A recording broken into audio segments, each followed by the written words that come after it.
Well, hello, governor. Pop the kettle on and have a cuppa. We're going to review Mary Poppins Returns. I swear that's still how some people think Londoners talk.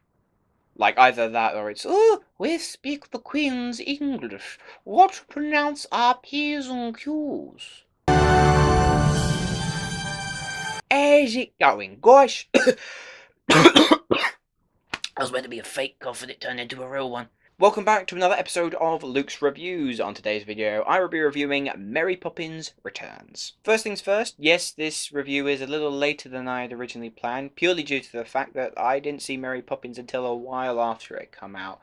Why? You guys ever heard of Christmas? Mary Poppins Returns is set 25 years after we last left the practically perfect nanny and the Banks family. Now Jane and Michael are all grown up as Michael faces having to lose 17 Cherry Tree Lane after the bank demand the full payment of his loan. Fortunately, Mary Poppins glides back into their lives to look after the Banks family once more. The first Mary Poppins sits on such a high pedestal that it almost seems sacrilegious to even suggest or think about remaking it or doing a sequel just in case it taints the original. However, I still remain cautiously optimistic going into Mary Poppins Returns. The trailers look great.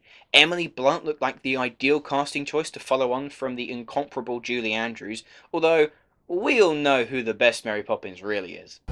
I'm Mary Poppins, y'all! And plus, I can't imagine Disney allowing a film to ruin one of their most popular properties. And so for any passionate Mary Poppins fan out there, you needn't worry, because Mary Poppins Returns has exactly the same magic, charm, and colourful imagination that made the first so spectacular. Emily Blunt behaves like a kid in a candy shop in a career-defining role that cements herself as one of the most versatile and talented actresses working today. She is a sheer delight as Mary Poppins, but plays the role very differently to Julie Andrews. She elevates every scene she's in, whether it be a small, emotionally driven conversation or a huge, giant musical set piece. What I really enjoyed was the relationship she shares with the three children. Once again, the children can be mischievous at times, but Mary Poppins is primarily there to help the adults. The children are kind of just there for the ride. The three children are brilliantly cast and do a fantastic job. Ben Whishaw and Emily Mortimer play Michael and Jane, and their chemistry as brother and sister is as good as it once was, but Mortimer's good.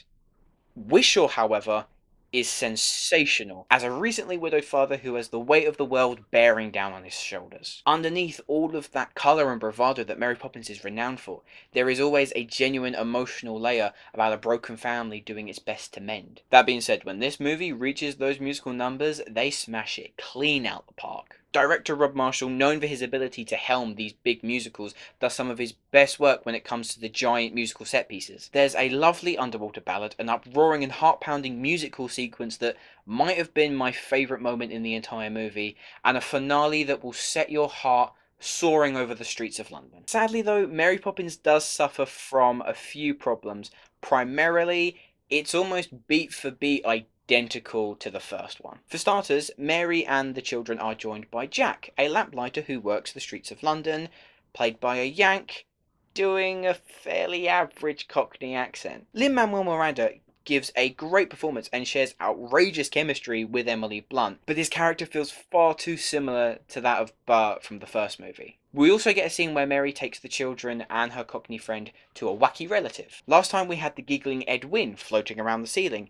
This time we get Meryl Streep, who has literally flipped her house upside down. The scene itself was enjoyable, but it felt completely out of place, more like an excuse just to get Meryl Streep in the movie. There's even a subplot involving the bank, presented as sinister and corrupt individuals, this time around led by Colin Firth. And yet even though the story goes through pretty much the same motions as before, it's impossible to not get swept up by the magic of it all. The catchy songs, the eye-popping visuals, the elaborate dance numbers. From the opening titles, Mary Poppins Returns slaps a smile across your face and never fades until the credits begin to roll. I'm going to give Mary Poppins Returns an 8 out of 10. And there we are. That was my last review of 2018.